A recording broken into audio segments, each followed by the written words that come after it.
hal. Yang pertama, wa'an umrihi fima afnah.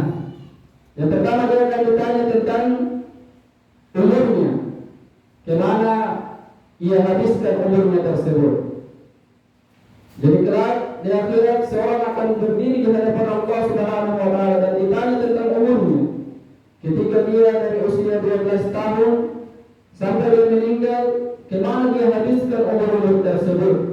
Apakah selama hidupnya umurnya tersebut dia pakai untuk beribadah kepada Allah Subhanahu wa taala atau bermaksiat kepada Allah Subhanahu wa taala? Dia pakai umurnya untuk bermalas-malasan, untuk bekerja saja, untuk mencari dunia saja. Dengan umurnya tersebut dia lupa kepada Allah Subhanahu wa taala, maka kelak dia akan ditanya tentang umurnya tersebut. Jika misalnya seseorang hidupnya 30 tahun, dia akan ditanya 30 tahun tersebut, setiap detiknya, menitnya, jamnya, semua akan ditanya oleh Allah Subhanahu wa taala. Kemudian yang kedua, wa'an ilmi bima fa'ala fi. Dan kedua yaitu tentang ilmunya. Seseorang yang berilmu akan ditanya tentang ilmunya, untuk apa dia gunakan ilmunya tersebut. Apakah ilmu yang dia dapatkan kemudian dia gunakan untuk hal-hal yang buruk?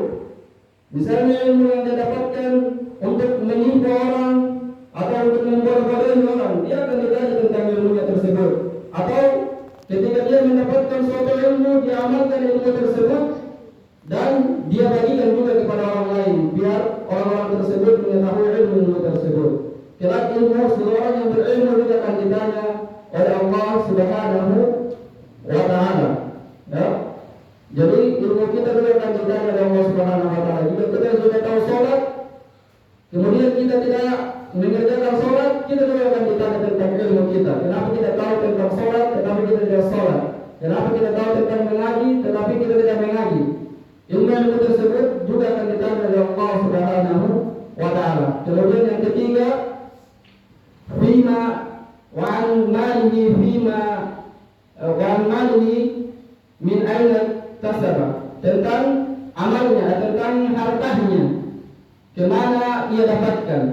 Tentang harta juga akan ditanya oleh Allah Subhanahu wa taala, dari mana kita dapatkan harta-harta tersebut. Apakah kita dapatkan harta-harta tersebut dengan cara yang halal atau dengan cara yang haram? Apakah kita dapatkan harta tersebut dengan keringat kita, dengan kejujuran yang kita bangun sehingga kita mendapatkan harta-harta tersebut, atau dengan cara menipu, korupsi dan lain sebagainya? Harta yang kita dapati, harta yang kita miliki juga akan ditanya oleh Allah Subhanahu wa taala.